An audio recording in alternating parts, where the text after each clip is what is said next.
Tento rok se úroda domenu velice vydařila. Obilí nebylo napadeno škůdci a pole se jen zlatila.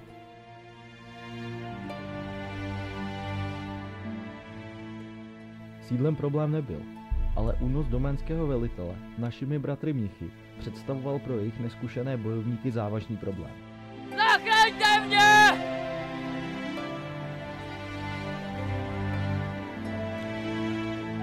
Zachraňte mě, prosím!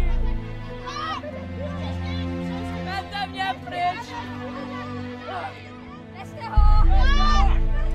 Máte se, Máry!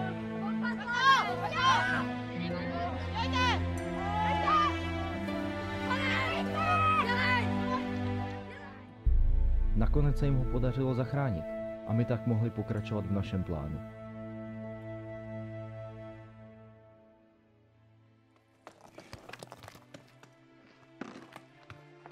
Zatímco doménské mlýny nestíhaly semlít veškerou úrodu a zazelenští spoléhali pouze na své zocelené paže, nejlepší kováře a bitvami ošlehané vojáky. Dolek pracoval každý, kdo mohl, a veškeré železo putovalo ihned do rozžhavených výhní kovářů.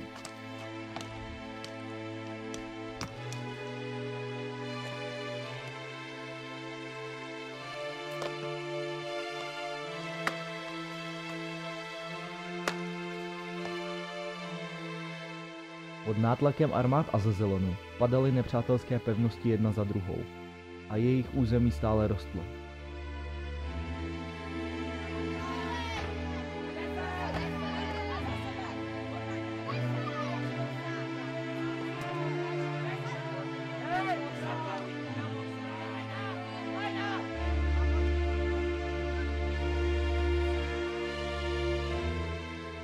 I jejich velitel však uposlechl naše volání.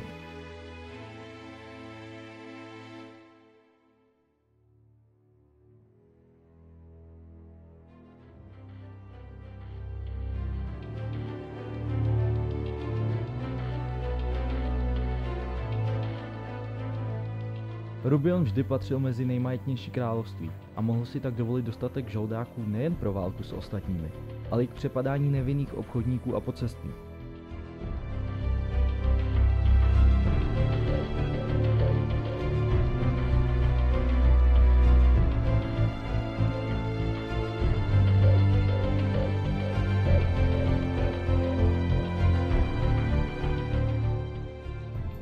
Netuší však, že tentokrát byli podvedeni.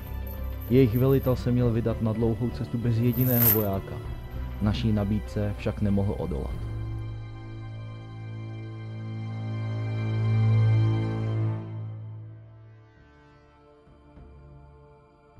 Lesní království Ardeonu bylo povětšinou skryto před zraky nepřátel. Ale když ostatní národy v čele s Azazelonem začaly zakládat své tábory v jejich lese, bylo třeba jednat.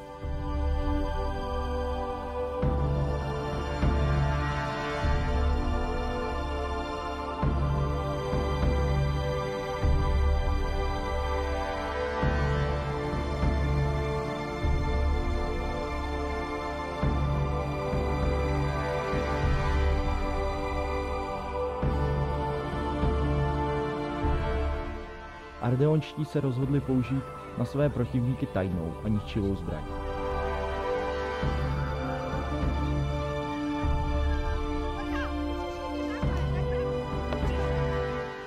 Musíme se o této zbraní dozvědět více, dříve, než ji někdo použije proti nám a překazí naše plány.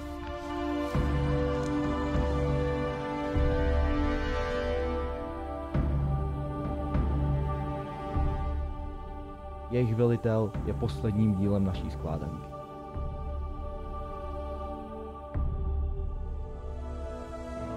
Čtyři erby, 4 hrdinové, 1 osud.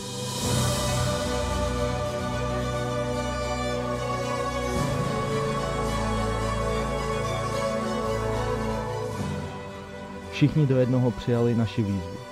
Sám jsem je vybral a dovedl do kláštera. Náš plán jistě vyjde. Proroctví musí být pravdivé.